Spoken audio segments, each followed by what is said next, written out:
warahmatullahi wabarakatuh. Halo semuanya, perkenalkan nama saya Sinta Rahmadani dari Prodi Tadris Bahasa Inggris dari Fakultas Tarbiyah dan Ilmu Keguruan dan dari Institut Agama Islam Negeri Pontianak. Teman-teman, di sini saya akan membahas tentang mata kuliah Ulumul Hadis yang dimana materi saya tentang hubungan Al-Quran dan Hadis. Teman-teman, kalian tahu nggak sih apa perbedaan Al-Quran dan Hadis? Gimana? Tahu? Oke, saya akan jelaskan. Yang pertama adalah Al-Quran.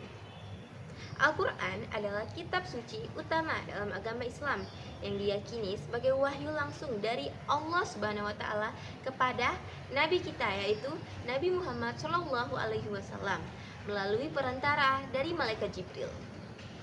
Al-Quran ini berisi ajaran moral, etika, hukum, dan petunjuk hidup yang menjadi pedoman bagi umat Islam dalam menjalankan kehidupan sehari-hari.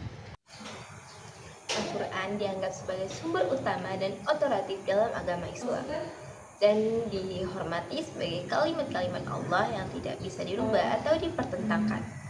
Al-Quran terdiri dari 114 surah dan lebih dari 6.000 ayat dan ditulis dalam bahasa Arab. Baiklah, yang kedua adalah hadis. Hadis adalah catatan atau narasi mengenai perkataan, perbuatan, dan persetujuan Nabi Muhammad SAW yang diwariskan oleh para sahabatnya dan generasi berikutnya. Hadis memberikan penjelasan, interpretasi, dan contoh konkret tentang bagaimana ajaran Al-Quran diterapkan dalam kehidupan sehari-hari, serta memberikan tambahan informasi dan detail yang tidak dijelaskan secara rinci dalam Al-Quran. Hadis digunakan sebagai sumber kedua dalam agama Islam setelah Al-Quran dan digunakan untuk memahami dan menjelaskan ajaran Islam yang terdapat dalam Al-Quran. Hadis terbagi menjadi beberapa kategori berdasarkan sumbernya, seperti hadis sahih, hadis hasan, dan hadis dhaif. Dengan demikian, perbedaan utama antara Al-Quran dan hadis terletak pada sumbernya dan karakteristiknya. Al-Quran dianggap sebagai wahyu langsung dari Allah dan merupakan sumber utama ajaran Islam, sementara hadis adalah catatan tentang perkataan, perbuatan Nabi Muhammad SAW yang memberikan penjelasan dan contoh konkret tentang penerapan ajaran Al-Quran dalam kehidupan sehari-hari umat Islam. Meskipun keduanya saling terkait dan saling melengkapi, Al-Quran tetap dianggap sebagai sumber utama dalam agama Islam. Oke, di sini saya akan memberikan contoh hadis. Hadis yang menerangkan tentang tata cara sholat, yang dimana di dalam Al-Quran tidak diterangkan sama sekali tentang tata cara sholat, tapi di Al-Quran itu hanya menjelaskan tentang kewajiban kita sebagai seorang muslim untuk sholat dan jika tidak sholat. Dan saya akan memberikan contoh di surah Al-Ma'un, yaitu fawailul lil musholin, maka celakalah orang yang sholat, allazina hum an sholatihim sahun, yaitu orang-orang yang lalai pada sholatnya. Oke, akan saya bacakan hadisnya. Mohon maaf jika saya banyak menunggu, soalnya saya juga masih membaca dan belum hafal hadisnya. Oke.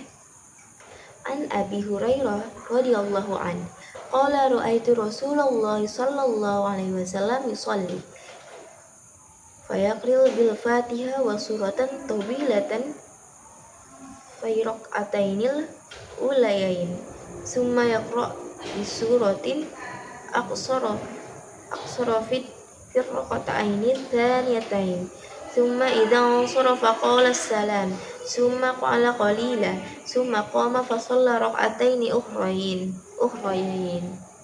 Hadis riwayat Bukhari dan Muslim, yang artinya dari Abu Hurairah, ia berkata, aku pernah melihat Rasulullah Shallallahu Alaihi Wasallam sholat. Beliau membaca Al-Fatihah dan surah yang panjang dalam 2 rakaat pertama, dan kemudian membaca surah yang pendek dalam 2 rakaat yang berikutnya. Setelah selesai sholat, beliau berdiri dan memberikan salam, lalu duduk sebentar. Kemudian berdiri kembali dan melaksanakan sholat 2 rakaat lagi. Hadis riwayat Bukhari dan Muslim.